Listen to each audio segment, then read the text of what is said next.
हिंदी साहित्य के लिए यहाँ देखिए दोस्तों, यूपीएससी के लिए हिंदी मीडियम से कितने बेस्ट तरीके से आंसर राइटिंग किया है। आप लोगों का ये बहुत कमेंट था कि अमित भाई आप यूपीएससी के लिए हिस्ट्री, पॉलिटी, ज्योग्राफी, इकोनॉमिक्स पे तो बहुत आंसर राइटिंग करते हैं, लेकिन आप हिंदी मीडियम से हिंदी साहित्य का ही आंसर राइटिंग नहीं करते। क्योंकि देखिए, जब मैं हिस्ट्री, पॉलिटी, ज्योग्राफी का देता हूँ ना, तो ये सब प्रीलिम्स के लिए हेल्पफुल होता है। हाँ, लेकिन आपका हिंदी साहित्य आपके जो आपका निबंध हो गया या तो आपके ऑप्शनल हो गए, तो उनके लिए भी बहुत इंपॉर्टेंट होता है। तो इसका भी अब रेगुलर बेसिस पे आंसर राइटिंग आएगा, क्योंकि आपको पता है जैसे तुलसीदास हो गए या आपका संत कबीर हो गया या संत रविदास हो गया, जिससे यूपीएससी में तो क्वेश्चन भी पूछा गया है, ये सब बहुत इंपॉर्टेंट होता है। तो उसके लिए रेगुलर जैसे गोदान हो गया या और भी बहुत सारे टॉपिक पे आंसर राइटिंग लेकर के अब आते रहेंगे, ठीक है। और जो भी मैं वीडियो बनाता हूँ उससे आप कुछ सीख करके जाते हैं। ऐसा नहीं कि 2 मिनट या 15 सेकंड का रील्स बना दिया, उससे बस थोड़ा मिनट का मोटिवेशन मिला और ज्ञान कुछ नहीं मिला। तो जो वीडियो देखते हैं उसको समझ भी आता है, और मेरा ये पूरा विश्वास है कि इस वीडियो से आप कुछ सीख करके जाएंगे, ठीक है।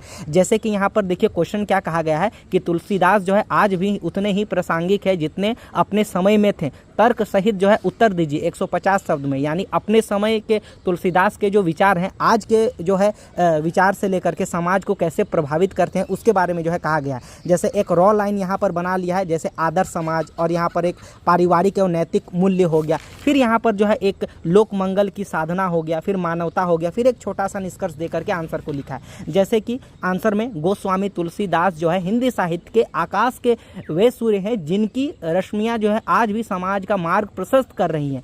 उनकी प्रासंगिक निम्नलिखित बिंदुओं को सिद्ध करती हैं, जैसे आदर्श समाज या राम राज्य। जैसे तुलसीदास द्वारा परिकल्पना किया गया है कि राम राज्य का विचार आज के सुशासन और लोक कल्याणकारी का राज्य का आधार है। जैसे आप हिंदी साहित्य अगर आपका ऑप्शनल होगा तो आपने जरूर पढ़ा होगा, दैहिक दैविक भौतिक तापा राम राज नहीं कहू ही व्यापा की